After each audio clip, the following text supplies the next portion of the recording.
Let's keep this train wreck rolling. This is part 2.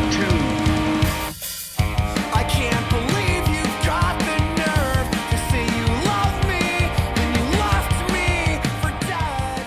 I don't.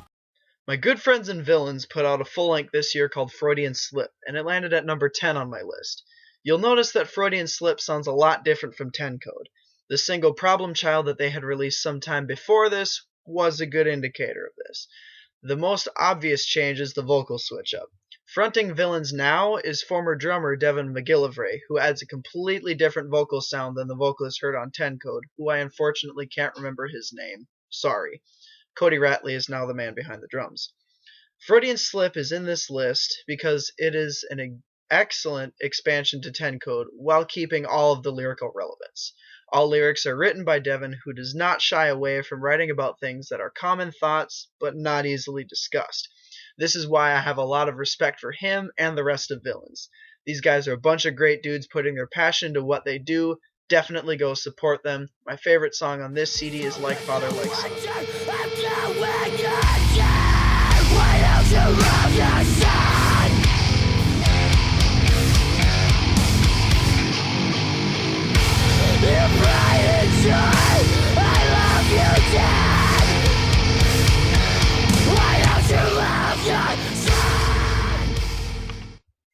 Coming in at number 9 is Calloused by Gideon.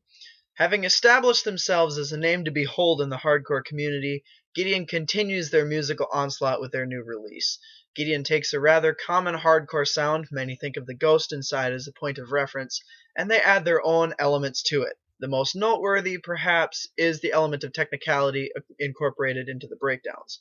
Callous, to me, is an enjoyable combination of both of Gideon's past releases, Costs from 2011 and Milestone from 2012. Costs utilizes clean vocals while Milestone focuses more on being relentless. Callous does both. Clean vocals are used in a number of the songs, The Limit being my personal favorite example of this, while other songs have the technical hardcore breakdowns that we've come to love from Gideon. My favorite song on the album is a good example of this. It's World of Hurt. Check it out.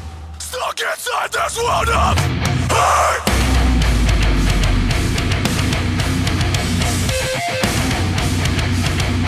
World of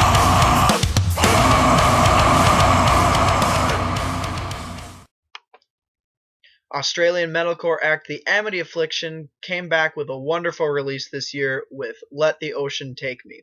One of the most emotional and heartstring-pulling albums of the year, and perhaps of the last 10 years, Let the Ocean Take Me is a monumental expansion on Amity's previous release, Chasing Ghosts.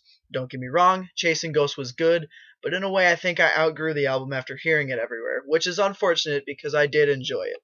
Let the Ocean Take Me, in my opinion, is just an all-around better written album with more resonant songs.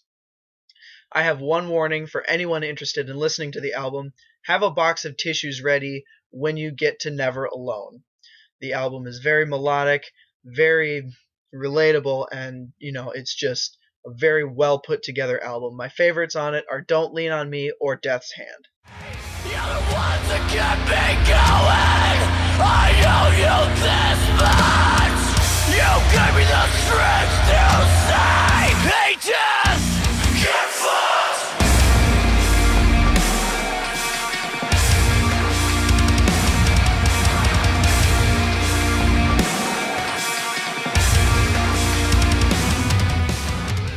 There's nothing wrong with Major League's new album entitled There's Nothing Wrong with Me. This album landed at number 7.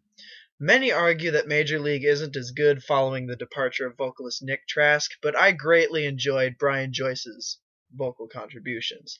Joyce has a slightly darker tone to his voice than Trask did, but the band did not change drastically to accommodate this. Sticking true to their sound, Major League put out a highly enjoyable album. The songs on this album are a variety in and of themselves, each one sounding different from the others. A few are faster, a few are slower, some are in 3/4 time, or others are in 4/4 time.